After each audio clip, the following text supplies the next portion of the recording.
সন্ত্রাসী লীগের সামনে থেকে প্রথম বিপদটি সরে গিয়েছে। দ্বিতীয় বিপদের মোকাবেলার অপেক্ষায় তারা, কিন্তু এর মধ্যেই তৃতীয় বিপদ এসে হাজির হয়ে গিয়েছে। আমি বলছিলাম 12ই ফেব্রুয়ারির নির্বাচনের পর, অর্থাৎ আগস্টের আগে তো আওয়ামী লীগের সবই বিপদে হাবুডুবু খাওয়া একটা দল। আওয়ামী লীগ যে খুব মারাত্মক বিপদে আছে তার কিভাবে বুঝবেন আপনি জানেন? এখনও সে মানুষকে হুমকি দিয়ে যাচ্ছে, প্রতিশোধের কথা বলছে, প্রতিশোধ নিয়েই দেশে ফিরবে এরকম কথা বলছে, এমনকি কেন্দ্রীয় নেতারাও। অর্থাৎ এটা একটা ফ্রাস্ট্রেশন, এটা একটা অস্থিরতা, এটাই তাদের বড় বিপদ। কিন্তু এর বাইরেও যে দৃশ্যমান বিপদগুলো আছে তার মধ্যে, অর্থাৎ নির্বাচনের পর 12ই ফেব্রুয়ারির নির্বাচনের পর বিএনপি ক্ষমতায় আসার পর আওয়ামী লীগের সামনে সবচাইতে ভয়াবহ বিপদ ছিল ডক্টর ইউনূস যদি প্রেসিডেন্ট হয়ে যায়। এটা ভারতের জন্য যেমন এক দুঃস্বপ্ন, আর আওয়ামী লীগের জন্য তো একদম খেরে চাপা বুঝেন? গ্রামে গেছেন, এই যে খড়ের গাদি, ধান গাছের খড় শুকানোর পরে যে গাদি করা হয়, খেরের চাপা যখন মানুষের উপরে পড়ে, তার গোড়া যখন দুর্বল হয়, তখন কিন্তু দম মুখ বন্ধ হয়ে মানুষ মারা যায়। পুরানা খেরের পাড়া, নতুনগুলো না। যাই হোক, তো এই অবস্থা তাদের।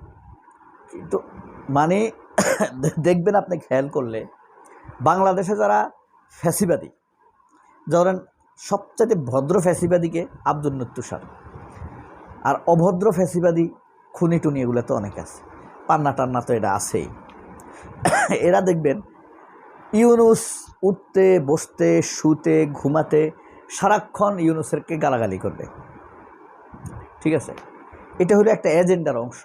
কোনোভাবেই এটার অর্থ কি? কোনোভাবেই ভারত এবং আওয়ামী লীগ চায় না ইউনূস প্রেসিডেন্ট হোক, কারণ 18 মাসের দুঃস্বপ্ন ভারতকে তাড়িয়ে বেরিয়েছে। ডক্টর ইউনূসের দুঃস্বপ্ন, মোদির চেহারা খারাপ হয়ে গেছে, আপনি দেখবেন তার বয়স না হলেও 10 বছর বেড়ে গিয়েছে এই ডক্টর ইউনূসের চাপে।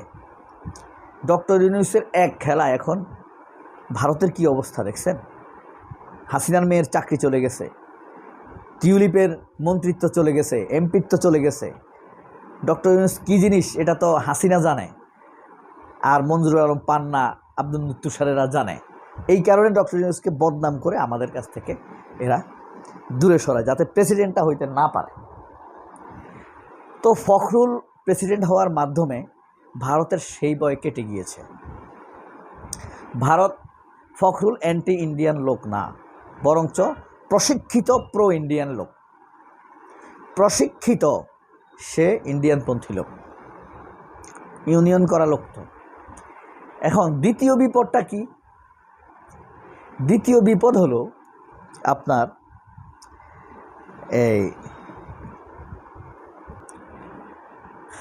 যে আওয়ামী লীগের সামনে এখন দ্বিতীয় বিপদের চিন্তা হলো কি, তারা এই দেশে বিএনপিকে ব্যবহার করে তাদের কালচার, ব্যবসা বাণিজ্যগুলো, সম্পদগুলো টিকিয়ে রাখা।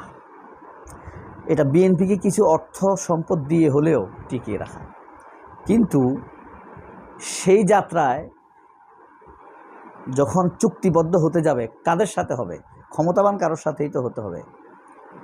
প্রেসিডেন্ট ফখরুল, সালাউদ্দিন আহমেদ, মীর শাহ আলম, এই জাতীয় শক্তপোক্ত ভিত্তিওয়ালা লোকদের সাথে সম্পর্ক করে, কন্ট্যাক্ট করে তারা এই সামিট গ্রুপের, শেখ হাসিনার, শেখ পরিবারের সম্পদগুলো রক্ষা করার চেষ্টা করবে। সেই ভাবনাতে যেতে না যেতেই তৃতীয় বিপদ চলে এসেছে। দেখেন, সুপ্পু বিদায়ের সাথে সাথে প্রেসিডেন্ট হতে যাচ্ছেন ফখরুল, এটা প্রায় 30% আগেই নিশ্চিত হয়ে গিয়েছে। সিনিয়রিটি দলের পদবৃদ্ধি। কিন্তু দেখেন তার মধ্যেই তারেক রহমানকে নিয়ে কি নাজেহাল অবস্থা শুরু করে দিয়েছে ভারতের পররাষ্ট্র মন্ত্রণালয়। হুমকি দমকি শুরু করে দিয়েছে, না গেলে নাকি মেরে ফেলবে। এইভাবে যেহেতু তারা বলছে তারেক রহমানের যাওয়া ঠিক হবে না, কারণ তারেক রহমানকে সেখানে নিয়ে যদি রুমে বন্দি করে বলে যে পদত্যাগপত্র সাইন কর, তারেক রহমানের কিচ্ছুই করার থাকবে না। এটা হয়েছে লেবাননের সাদ হারিরি যখন সৌদি আরবে গেছে, তাকে দুই পাশ থেকে সেনাবাহিনী ধরে বলছে পদত্যাগপত্র সাইন কর। তারেক রহমানের এটা হবে।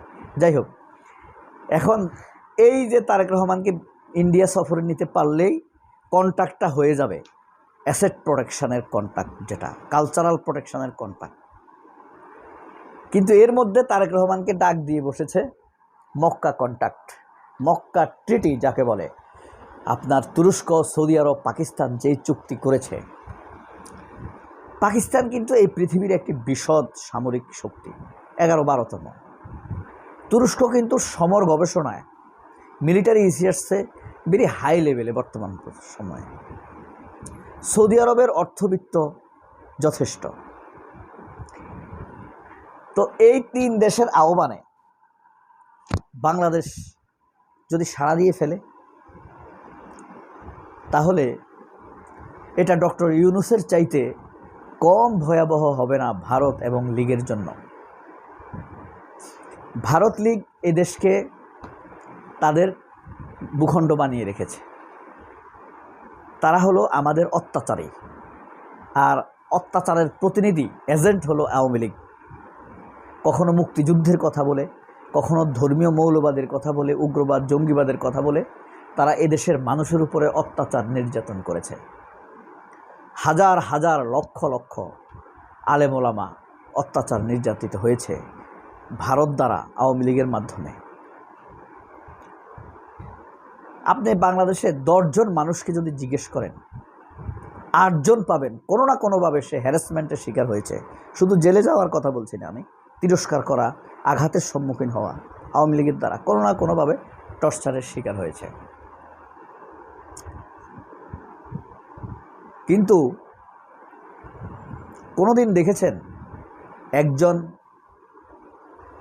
হিন্দু পৈতাবাজ অথবা একজন ঋষিকে অথবা একজন মন্দিরের পুরোহিতকে জেল থেকে মুক্তি পেতে দেখেছেন কখনো?